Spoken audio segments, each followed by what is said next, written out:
Central, going through to Twabia, the Gamashot, in Wansha,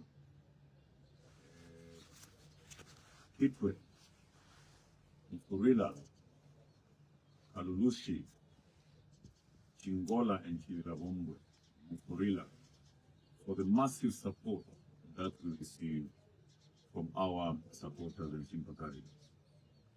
We, as a party, are truly humbled at the support that you accorded to us during our tour.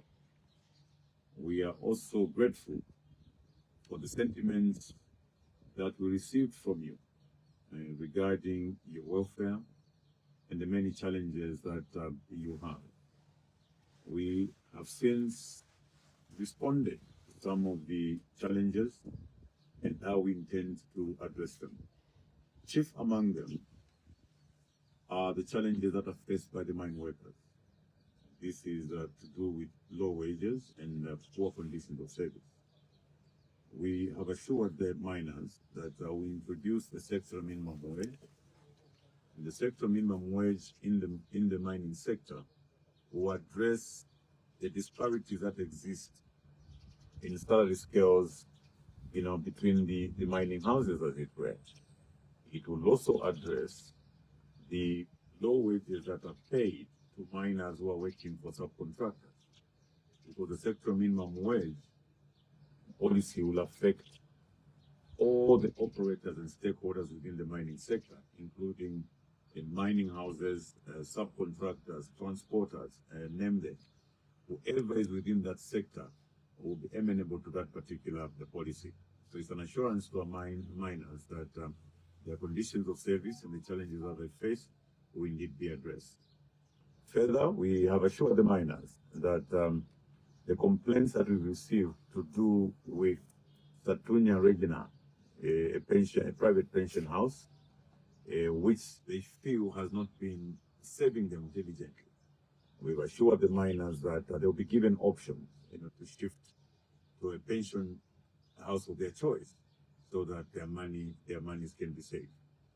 We've also assured the youth of the Copper Belt that whilst we promote and encourage investment, we want to preserve and reserve some of the areas within the mining sector for our youths. For instance, the so-called Black Mountains, the tailings, the dump sites, they will be strictly reserved for our Zambian youth. And we want to encourage our investors to focus on greenfield mines, which will be facilitated through Ministry of Mines. That's the only way they'll create jobs, new jobs for our people, whilst the youths, continue with the mining activity supported by government, the tailings, the dump sites, the Black Mountains, whatever you may call them. We have assured the youths that we'll formalize the small-scale mine, starting with the gold mining, right through, to the tailings and dump sites, through the support that will be given to these youths in form of equipment and technical support to make sure that they can mine safely, protect the environment, and also be able to grow their businesses, within that space. There have been issues of poor infrastructure here on the Copper Belt. Indeed, the infrastructure as regards roads is deplorable. We are looking at the water infrastructure is also deplorable. In many cases, areas like Mkurila, there's no water. Chirilabombwe has no water. Chingola has water challenges. And this is because the mines that may have been investing in these water utilities are no longer doing so. So we have since promised our people that working with the mines will ensure that we come up with durable solutions to address the challenges that they face today. The Zambians are also wondering, especially the workers. They were asking us very interesting questions, the countrymen and women. One of the ladies, one of the old women asked me to say, our president, we share a copper valley in Bakale, a copper vembana nomba na mnai sana. And we are copper valley in Bakale, mamuli da copper. Ama nyale kula mayanda, nyale kula matklabu, nyale kula jisevo, nefinti fingi mnom copper belt. because they feel that the same copper, when it was mined under the CCM, the proceeds from the mines translated in development. There were very good roads right through the copper belt. The houses were built for the workers by the same mines as it were, and they still remain profitable. So they're wondering what the difference is now between the copper that was mined then and the copper that is mined now. We've assured these women that it's all about leadership. It starts with leadership. To be able to sit down with these investors, they must appreciate that the principle of shared value must apply. The people must see value in their minimum worth beyond the taxes that we're getting. We expect the mines to invest in social amenities. We expect them to invest in road infrastructure. We expect them to invest in water infrastructure. We expect them to invest in health infrastructure, education infrastructure, as it were. This is part of the welfare of their workers, because the people who benefit from these amenities are the people that work for them. So there should be a component where the mining houses consider the welfare of their staff. And the welfare of their staff goes beyond the work environment. It actually extends to their homes. It extends to the families. And that is the reason why we're talking about health infrastructure, education infrastructure, among others. So like we said, it's all about leadership and what the priorities of those leaders are. Our government will ensure that working with the mines, we jointly work on this infrastructure and make most of these places habitable, increase the housing units, as it were, for the workers, because most of the old houses are now privately owned. The mines, should go further and build houses. We've also looked at the chiefdoms. We visited chiefdoms, and the situation is not very different from many other chiefs. Now, looking at their chiefdoms and the wealth that is involved in this particular area, they definitely deserve better. They deserve better road infrastructure.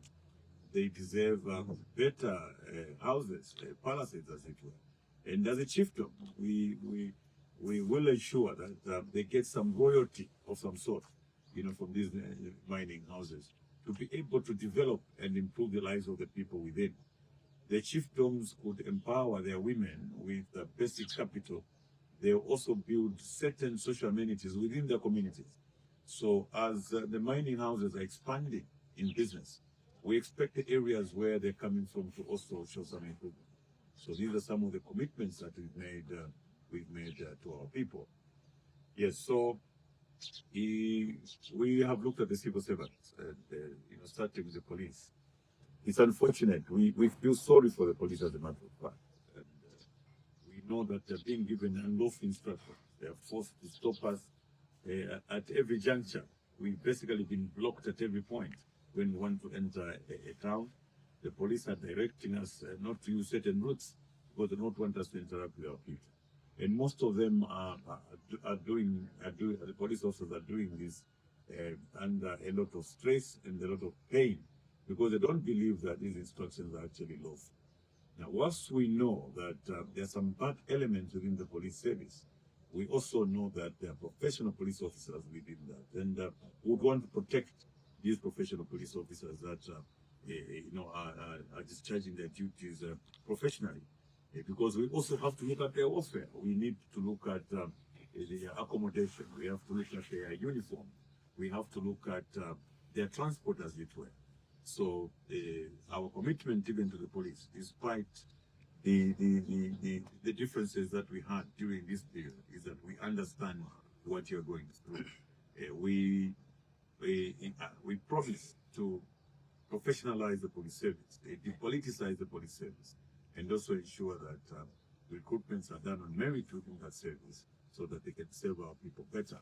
We want the people to provide a service to the people. We have promised our people that under our government, we will not use police to point guns at innocent citizens. We will not use Zambia National Service, for instance, to be shooting down youths merely because they're carrying 2 bags of milling on their heads or 4 bags in a taxi and appearing to be going across the border. That's not what we'll do. No youth will be killed under our government under those circumstances. What is even most disheartening is that whilst youths are being shot down in that fashion, political cadre were getting a milli meal worth hundreds of millions of kwacha in trucks across the same borders, sending it to Congo. And yet youths were losing lives over 2 bags of milli meal. That is immoral. That is evil. That is criminal, as it were. So we've assured our youths in Mufurila, that you'll not be buying milli meal using your NRCs. You're Zambians, just walk into a shop and buy milli meal. We will address those challenges, first of all, by producing more, by supporting farmers through system. They'll produce more, and when they produce more, the country will be food secure. Whoever wants to export maize and export milli meal can do so, because the government would have secured their food, as it were. So we have also assured the Zambians we will not take advantage of certain security wings like ZNS to get maize from FRA and distribute it to our cadres so that they export it and not remit the money. We call that pure theft. And we've promised that there will be no theft in our government. Our friends have had some methodical and structured thefts where they command the FRA to release milli meal to Zambia National Service through ego milling. Then they later release the milli meal to their cadres, who export it to Congo, receive hundreds of millions of kwacha, and not remit this money to the Zambian people. In the end, the farmers are suffering. This we have said we will not do. We have assured our teachers that our free education will be free and quality education. We will reduce the teacher pupil ratio from 1 to 150 to 1 to 45 and between 45 and 50, so that our pupils can receive quality education. We've gone further to promise that we provide free books in schools for our pupils. We'll also provide free uniforms for our pupils in schools. We've encouraged our women that they'll be empowered through clubs and cooperatives, empowered with sewing machines and working capital, so that they will then be sewing uniforms and supplying them to schools which the students will benefit from. Yeah, so these are some of the areas that we've touched whilst on the Copper Belt, and of course we're proceeding to Northwestern Province. The challenges in the province may not be different. We know that the chiefs there are complaining. Their areas remain very poor, and yet producing a lot of mineral wealth that is being exported outside the country. The youths there have no jobs because they are not given a chance, to work in the mines. The suppliers are not given a chance to supply those mines. Those that discovered gold are being kicked out of these gold areas, and once they complain, they are given licenses which they are holding as mere pieces of paper, whilst other people transported from other regions are the ones who are actually mining gold on those particular areas. So we're going to address these challenges so that going forward, the youths get back to their gold sites. We formalize those particular sectors. We empower our youth with equipment, with technology, and some technical training in their mining activities.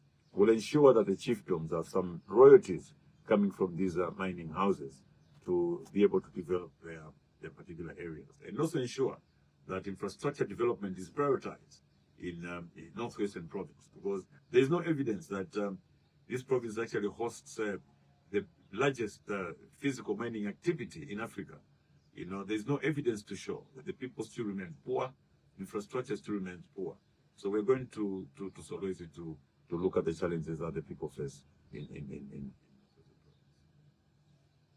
Thank you, Mr. President. Do we have any questions?